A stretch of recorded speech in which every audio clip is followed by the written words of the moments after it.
খবর 24 সাথে আপনাকে স্বাগত। নতুন নতুন খবর জানার জন্য আমাদের চ্যানেলে চোখ রাখুন। হ্যাঁ, তৃণমূল সুপ্রিমো হিসাবে দলকে সবসময় আগলে রেখেছেন মমতা বন্দ্যোপাধ্যায়।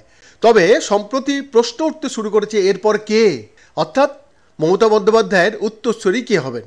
দিন কয়েক আগেই সেই জল্পনা আরও উস্কে দিয়েছেন দলের মুখপাত্র কুণাল ঘোষ। তিনি একেবারে সাল উল্লেখ করে বলে দিয়েছেন কতদিন পর্যন্ত মুখ্যমন্ত্রী থাকবেন মমতা বন্দ্যোপাধ্যায় আর তারপর কে আসবেন ক্ষমতায়। দিল্লি সফরে গিয়েও সেই উত্তরসূরি নিয়েও প্রশ্নের মুখে পড়তে হলো তৃণমূল সুপ্রিমোকে। একগুচ্ছ কর্মসূচি নিয়ে দিল্লি সফরে এসেছেন মমতা বন্দ্যোপাধ্যায়। সোমবার মানে আজকে এখানে সাংবাদিকদের মুখোমুখি হয়েছিলেন তিনি। তখনই প্রশ্ন ওঠে উত্তরসূরি নিয়ে। উত্তরসূরি কাকে বাঁচবেন, এই প্রশ্নের উত্তরে মমতা বন্দ্যোপাধ্যায় বলেন তৃণমূল পরিবার। তিনি উল্লেখ করেছেন তৃণমূল একটি পরিবারের মতো, পুরো পরিবারটা যে একসঙ্গে আছে সেটাও বুঝিয়ে দিয়েছেন তিনি আরও জানিয়েছেন যখন উত্তরসূরির বাঁচার সময় হবে তখন পরিবারই সিদ্ধান্ত নেবে।